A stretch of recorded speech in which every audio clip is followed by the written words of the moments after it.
Hello, welcome to PKR TV. We've got the $100,000 guaranteed PKR Masters. This is one to take down. Top prize of over 26,000 in the mix. You may recognise this name, Vijdi. He's been there, done it before. He's also found himself on the final table with Mogwa before, so these two are going to be battling it out. But there's others there in the mix who can win it. Joining me in the studio is James Sudworth.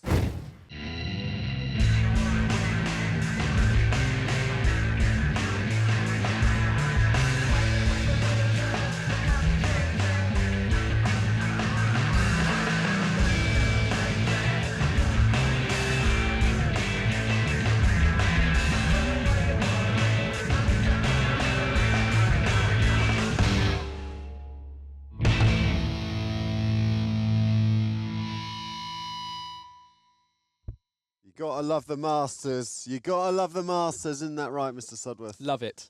Yeah. I love how much I haven't cashed in it. Yeah. That's the best thing about it. I fold. It is just a cracking tournament. Lots of British flags you can see there. So nicely representing the UK here at this final table, which is $250 buy-in, big prize money, 26 grand for the winner. Fold. Everyone seems to think that British people just go out and get drunk on a Saturday night, but no, no, no. No, they don't. They just shove it all in with like ace-8. Absolutely. Like as long as they got 60% equity, it's fine. it's the dead man's hand. It gets the call from Jazz Funkmeister, and he is looking good. Tarathia is off ski, I think. Oh no, she has some chips. That's all right. Out-chipped the opponent there, so pocket nine's doubling up. Happy days. Keeman, top of the leaderboard. Looking pretty healthy and strong there. Healthy and strong is not a word I would associate with you, Sudworth.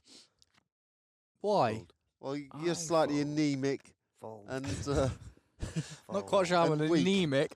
I'm a little fatty at the moment. I've been eating lots of M&Ms. have you? Oh, yes. Breeze. M&M's. Here we've got an interesting spot. Yeah. Well, SOS with the Rockets. He's in position here, and he's got 60,000. He can't just flat call. He's just got to get it in, unless he's hoping to just call and get some of the blinds to peel as well. Yeah. But he's going to get a call by the king 10 anyway. Whatever he has, whether he has 7 deuces, is priced into call. So That's just right. a jam's going to be good. Well, only a king or a 10. No. So, nice little double up there. Tar 3 is having a bit of a mare at the moment. Yeah, not great. Down there with Vijdi. Vijdi looking to do it again. He's been here before. New hand.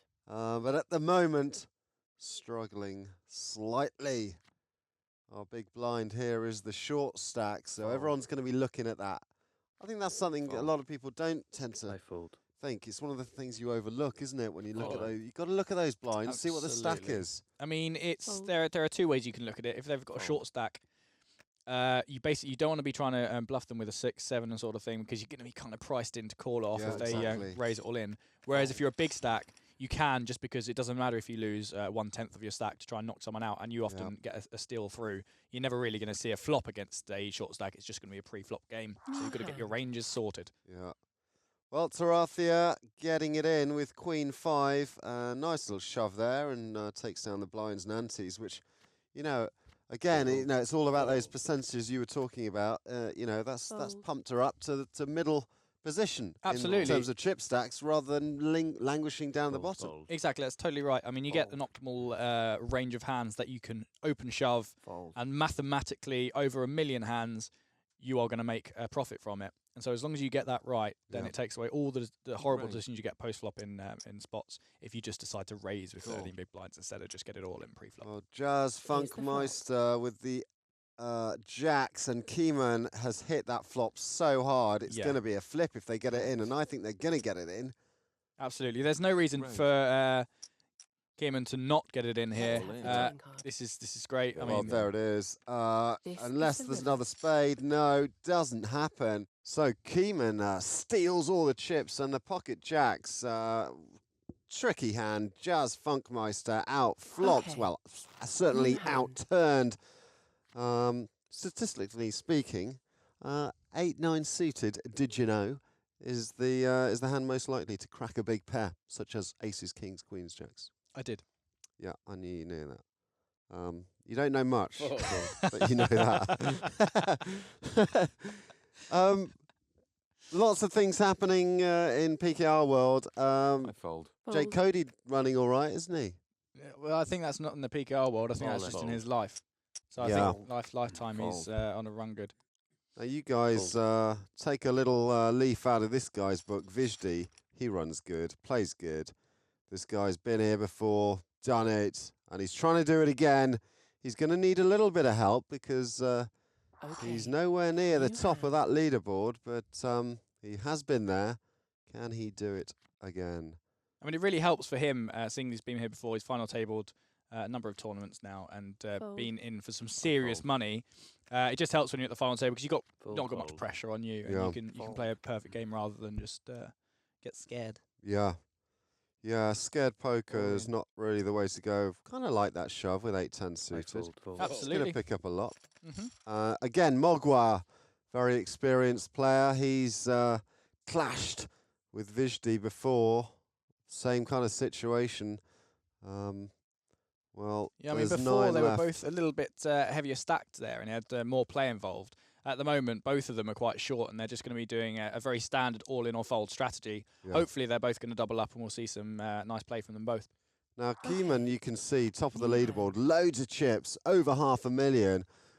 What would you do if you're him? Do you kind of try and use that chip stack bully, or do you just sit back, wait for them all to knock themselves out and keep climbing up that ladder? I'd like to say I'll go get a cup of tea, but I don't think I could. No, you definitely have to start abusing the table. If you're at a table where no one is folding and every time you raise they're reshipping all in because they're short stacked, then you absolutely have to just sit out and wait because you're just going to get your stack really, really low. But if you've got a table where you've got some fold equity and can steal lots of blinds, then absolutely you need to be bullying the hell out of them. Yeah. Cool. Okay, well, Tarathia has no chips to bully, but he's going to get it in. Well, it's going to be a splitter armor, he thinks. Yeah, they've both got a pair of queens, ace, king. King Kong doing all right. He's up there. The Goat Major. I like that name. I just wonder with these names where people kind of, where they find the inspiration from. You, sir, James Sudworth, you are James 666. Why the 666? I was born of the devil. Yes. So I thought there was something. Something was going on there. But what about someone like Kickoff? Why Kickoff? Now, I am just going to show my intellect here. I would assume, not that I know, of course, living with the fella, that he got his name from the Kickoff Football League that he set up when he was at university, which had about 50 teams in it, and he called it Kickoff. Okay. And therefore, that's why his name is Kickoff. Okay, well, speak of the devil, the Goat Major picking up the best starting hand. Yeah. Now, Keeman's got chips. He's going to want to call this at least. Yeah, he's going to want to peel one off with something like King 6 suited, and that's not a horrendous flop for him. I mean, the old gutter ball in there, but not much else. No, I feel Goat Major's got to get some value out of this. Absolutely. I mean, if you're willing to be peeling with King 6 suited or offsuit or anything like that, you have to be doing it not to play your value for the hand, but to outplay post flop and turn your hand into a bluff, unless you flop, you know, a monster. Sure. This now, I mean, basically, if I can interrupt you for a sec, it turns out that's a great check, really, from the Goat Major, because he's allowed his opponent to catch up big time. Absolutely. I mean, I think in general, on a pretty horrible flop like that, the 7-8-10 with two clubs, it's probably going to be best to bet and try and get a stack in there, just because they're still quite short. They're only 30 big blinds effective, rather than check and allow your opponent to catch up. As it is, it worked in his favour. His opponent did catch up, but not with a good enough hand to beat his aces. And I quite like, you may disagree with this, I don't know where you stand, I quite like just the call on the end, rather than the raise. Oh, absolutely. I like the call too, just because it was quite a drawy flop. Yeah. Things could happen. He could have flopped a set. He could have flopped a straight, two pair, all sorts of hands where if you raise, you're just kind of pushing your opponent off a worse hand and getting called by a better hand. So it's a bit of a waste of chips. Yeah, okay, that's good to hear. Okay, well, pocket fours is getting it in. Tarathia again, and why not? It's exactly the kind of hand you don't want to see a flop with. You just want to get it over and done with and collect the monies. So what's been going on with you, James? Talk to me, brother. I've been chilling out, relaxing and maxing all cool. I've even been shooting some b-ball outside of the school. Yo. Yeah, a couple of guys who were up to no good started making trouble in my neighbourhood. Okay. I got in one little fight. Mama got scared, but she sent me off to Philadelphia to live with my mum and dad. my auntie and uncle even.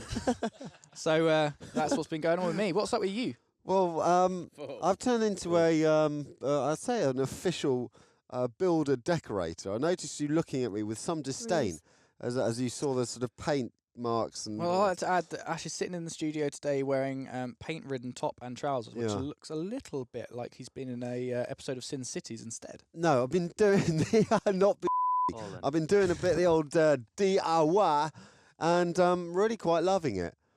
Well, Vishdi has gone in for his tournament life, and I believe is going to come up against the GOAT Major here. He ain't going to let this hand go. Absolutely. I mean, it depends on Sumptuous Size, the original Razor, as to whether the GOAT Major does isolate here. It's the correct isolation, as it happens. Yeah. Ahead. Well, there it is. Trip 9's on the end. Seals the win.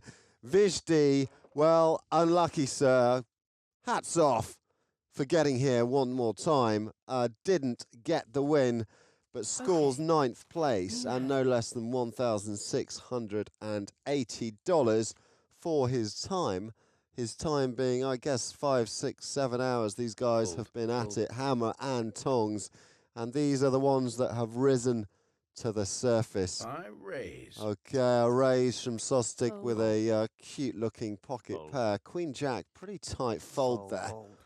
Yeah, I mean, Queen Jack's not too bad of a fold there. He knows he's getting no fold equity by isolating all in just because of Sosik's hand. So I think a fold is fine. I don't really like a peel either because you're not going to hit many flops that you want to continue with. So yeah, I think fold's absolutely fine there. Ace King, are you just open shoving here or are you just raising? With under the gun with our 3 stacks, I would actually probably just open all in as he does, purely because, you know, if he's on the button, he can just open and hope for someone to isolate. But the fact he's opening under the gun, probably a minimum raise if he wanted to, means no one is going to try and re-bluff him pre-flop. And he's just going to hit some awful flops if someone decides to peel. So yeah, I like the all-in jam there. Yeah, me too. Okay, guys, well, exciting stuff here on PKR. And this tournament, you same as me, I've played this a few times, got absolutely nowhere. Why are we getting nowhere, James, in this tournament? Are we just rubbish? Partly, yeah. But another partly is the fact that you have to have a lot of luck to try and get this deep. I mean, the fact that Vizji and Mogwai have got this deep twice, if not more, is testament to their skill, but also the fact that they've run good at crucial spots. Yeah. And it doesn't matter if you're Phil Ivy, if you can't run good, you're not going to win. No, fair comment. Well, the 4-5 has not too bad on that flop, but it's all on this river, does not get there. I kind of like the brave move from Tarathia there with the suited connectors, but they were not so good as the 8-9 suited earlier, which cracked the aces. Queens hold, and Tarathia out in 8th, $2,205. Fold. Yeah, in terms of, obviously, look, poker's a game of skill, but it's also a game of luck.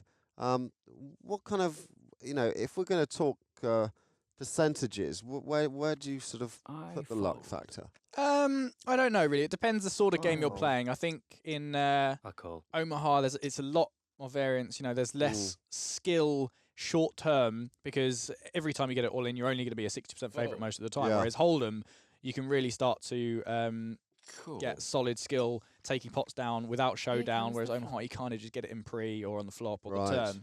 So I'd say probably 60% luck, 60% skill, 40% luck, I would say. Okay, wow, look at that turn card for Keyman.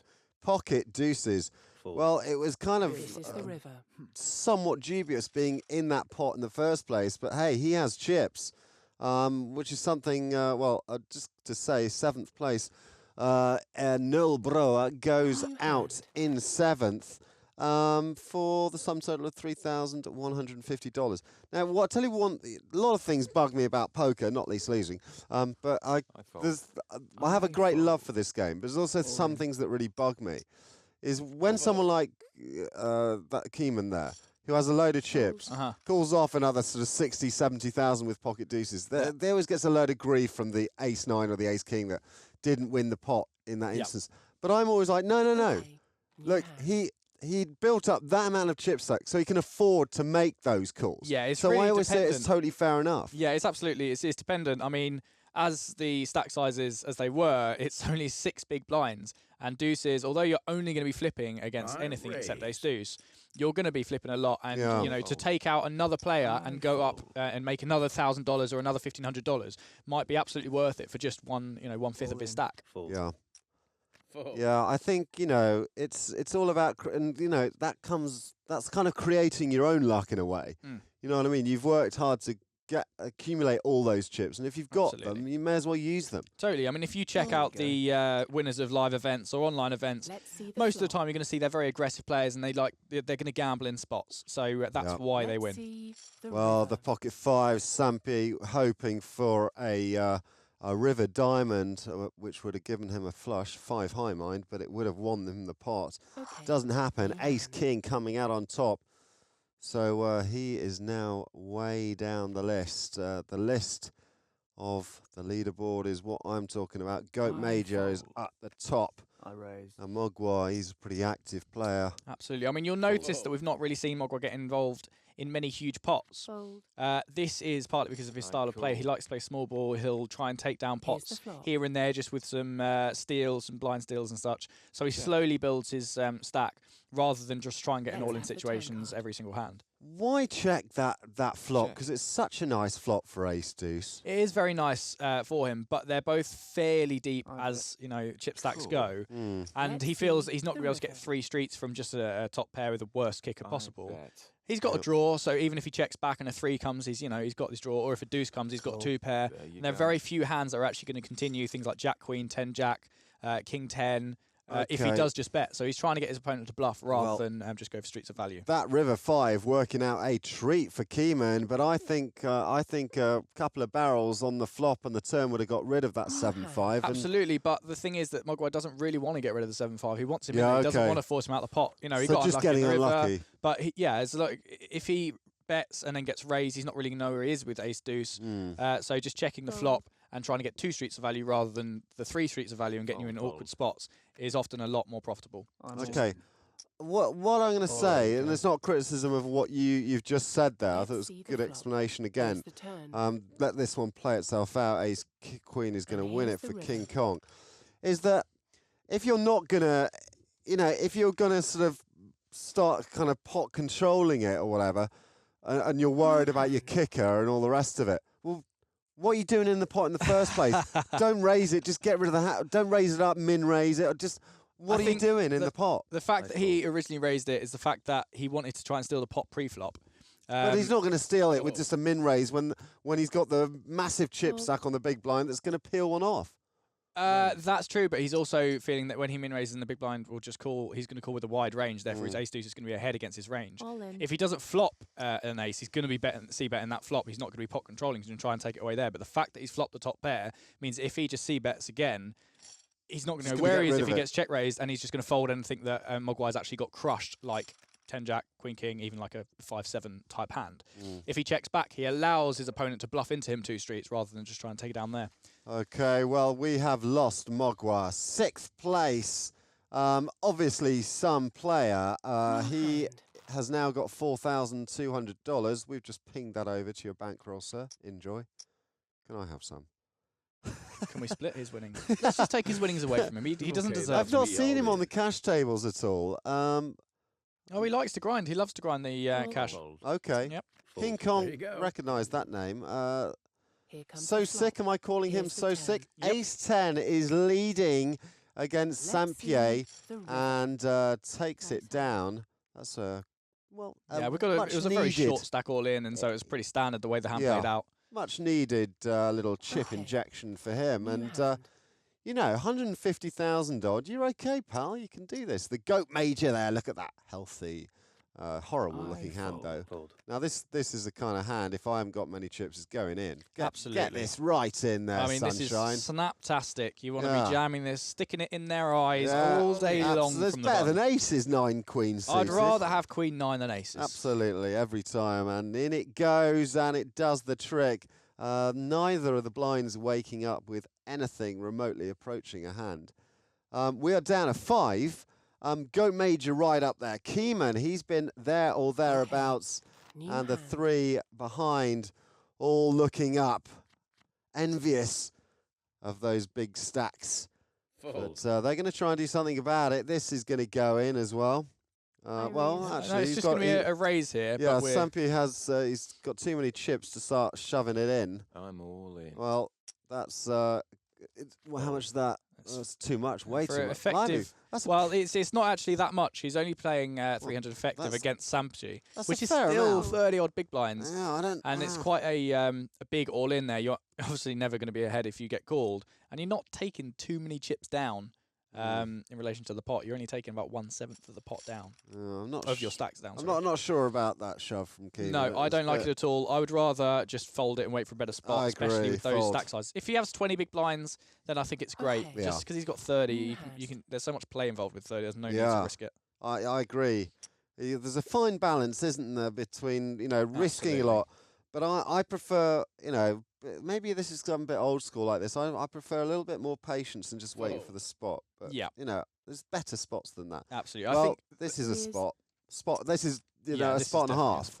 I mean, first thing I'm going to say here is I think Samshi has made a mistake with his raise size. Did you see that for insta-fold? Ace-Queen insta-fold. Great fold, sir. Yeah, I think perhaps he's maybe got a read. I mean, Samshi's not made it 3x. He's always made it about 2.6x. Well, it's all over there for Sampi. Is out. Keeman, sweet one. Brother is up to a mil.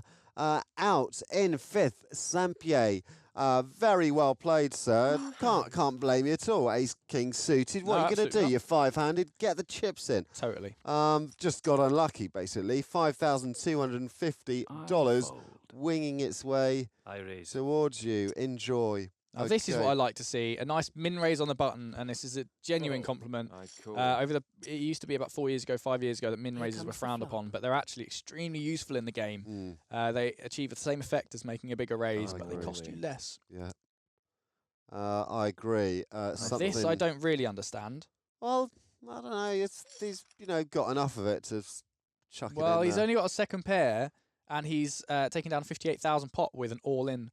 Risking 300,000. I definitely don't like it there. Was that our man again? Is that our man again? Was that Keeman again? Yeah, I think perhaps check raise is going to be better there, or just a check call. I don't. The thing is, I think do you know what? I think I'm with you all the way, James. But I'll tell you what. I think it's those kind of moves that win you a tournament. That has won him will win him a tournament. It's those kind of moves that's got him to this position on this final table, because he's probably lucked out maybe twice. Yeah, maybe. Before. And every time he takes those down, he is scooping a 60,000 pot. It's just the fact that when it does get called, he's risked the whole of his all 5 hours, 6 hours, 7 hours play just to risk in one hand with a second pair. I think it's just a little bit. Well, Goat Major has some damage done to him there. New hand. The Queen 7, I think it was, getting fairly frisky. Ooh, tight fold. Yeah, I mean, I would be looking to open almost my entire range. Actually, I won't be, because Sosic, I didn't see, had a very short stack, so perhaps raising there is going to be bad because you have no fold equity against most hands. Okay. 3-bit all in. Well, Keeman has outflopped his opponent considerably and wins that one. Now, that is our fourth place finisher right there. Sosic out in fourth, gets $7,350. So we're down to 3, folks. Keeman, the Goat Major, King Kong. Well, all of these players have been in and amongst the action. That's why they've got the chips. King Kong having a gander with his suited king. The Goat Major will probably peel one. No, it doesn't bother. Pretty nasty hand, 6-9 offsuit. Absolutely. Not worth the risk, really. So what do you think of the play so far, James? Good. There have been a few things that I have disagreed with. Yeah. But overall, people seem to be doing quite well. Raise sizes need to be something that these people need to work on, a lot of them. King Kong seems to have got it, and he's just making those min raises. Yeah. But people are just committing too much with 3x's, scaring people off, when you could just min raise it instead. That's all I'm going to say. Okay. Check. Well, Keeman has checked to get it in, I think. Here. Well, I'm very surprised he's... Ooh. Okay, well, he's kind of played so differently to that. Absolutely. I mean, some hands he's just open jam 6 times the pot with second pair, and the other ones when he's got a really good chance at, you know, hitting the flush with good fold equity by check raising all in. Check that out. That river 7 ended our friend King Kong. He goes out in third with 9,450, and straight away we got a showdown, guys. Keeman, well, he is ahead, and he has just crushed the Goat Master, who goes out in second. We've got a winner. Keeman takes home $26,250. It's all right, isn't it? It's not bad. It's a good old payday, isn't it? Yeah, sweet stuff. Well played, sir. I have to say, we weren't entirely with the guy with some of his moves. No, I think those shoves were dubious. Yeah, I mean, perhaps I disagree with a few of the things he did, but overall, he didn't make too many huge mistakes. Yeah. I mean, even with the hand where he jammed second pair, he had a huge stack at the time. He had like over $1 million. The nearest place to him had 400,000. So I think, you know, risking it, just take down that 80,000 or 60,000 pot and show that you are not to be messed with could be good for the future, where you can take a lot of pots without contest. Yeah. The flush hand where he had Jack Queen of diamonds. Played it completely differently, but ended up getting paid off. Exactly. So I mean, he might want to look at that. And yeah, think, I feel he's just need to reverse those rolls very slightly, and he's got it right. But you know, he got there and he won a big old payday for himself. And good respect to him. I believe he's an Air Force pilot, so I'm a big fan of that. Yeah, amazing stuff. Doing it for King Country, and then you know, we just rewarding him. Absolutely. Willy nilly. And that's what you get. If you're a good guy in real life, you're gonna win the monies. Excellent stuff. Well, congratulations to all our final tablers, but hats off to you, Keeman. You're the winner. Cheers from me and James Sudworth here. See you soon here on PKR TV. Later.